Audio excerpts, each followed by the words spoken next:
ಸಹವಾಸದಂತೆ ಬುದ್ಧಿ. ಗೊತ್ತಾಯ್ತಾ? ಸಹವಾಸದಂತೆ ಬುದ್ಧಿ. ನೀವು ಹುಡುಗರು ಸಹವಾಸ ಮಾಡಿದ್ರೆ ನೀವು ಕುಡಿತೀರ, ಇಸ್ಪಿಟ್ ಆಡೋ ಸಹವಾಸ ಮಾಡಿದ್ರೆ ನೀವು ಇಸ್ಪಿಟ್ ಕಲಿತೀರ. ಆಹಾರದಂತೆ ಲದ್ದಿ. ಗೊತ್ತಾಯ್ತಾ? ನೀವೇನು ತಿಂತೀರಾ ಅದ್ರ ಪ್ರಕಾರ ಅದು ನಿಮಗೆ ಟಾಯ್ಲೆಟಲ್ಲಿ ಹೋಗುತ್ತೆ. ಗೊತ್ತಾಯ್ತಾ? ಇದನ್ನ ಆಮೇಲೆ ಅವಾಗಲೇ ನಾನು ಹೇಳ್ತಿದ್ದೆ, ದೇವ್ರು ಏನು ಮಾಡ್ಯಾನೆ ಅಂದರೆ ಮಂಗನಿಂದ ಮಾನವ ಮಾಡ್ಯಾನೆ.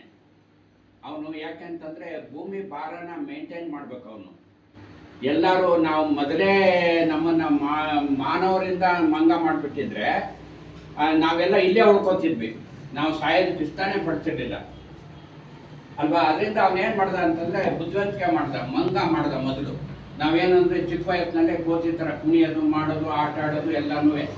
ಈಗ ಎಲ್ಲ ಇಲ್ಲಿ ಕೂತ್ಕೊಂಡಿರೋದೆಲ್ಲರಿಗೂ ಹೆಚ್ಚು ಕಡಿಮೆ ಕೋತಿ ವಯಸ್ಸು. ಗೊತ್ತಾಯ್ತಾ? ನಾನೊಬ್ಬನೇ ಮಾನವ ಆಗಿರೋದಿಲ್ಲಿ. ಗೊತ್ತಾಯ್ತಾ? ನಮ್ದು ಏನಂದರೆ ಎಲ್ಲ ಬೇಕಾದಷ್ಟು ನೋಡಿ ಆಗಿದೆ. ನಮ್ಮದು ಆಟದ ಟೈಮು ಮುಗಿದೋಗಿದೆ. ಇನ್ನು ಪಾಠನೂ ಅಷ್ಟೇ. ಪಾಠನೂ ನಾವೆಲ್ಲನೂ ಇದು ಮಾಡಿದ್ದೀನಿ. ಮೊನ್ನೆ ಯಾರಿಗೋ ಒಬ್ಬನಿಗೆ ಬಸವಣ್ಣವ್ರ ಕತೆ ಹೇಳ್ತೀನಿ ಬಾ ಅಂತಂದೆ. ಅವ್ನು ಕೂತ್ಕೊಂಡ, ಬಸವಣ್ಣವ್ರ ವಚನ ನಾನು ಹೇಳಿದೆ, ಅವನು ಇದು ಮಾಡ್ದ. ಆಮೇಲೆ ಇದನ್ನ ಎಲ್ಲ ಕೇಳಿಸ್ಕೊಂಡು ಒಂದು 50 ರೂಪಾಯಿ ಇದ್ರೆ ಕೊಡಿ, ನಾನು ಹೋಗ್ಬಿಡ್ತು.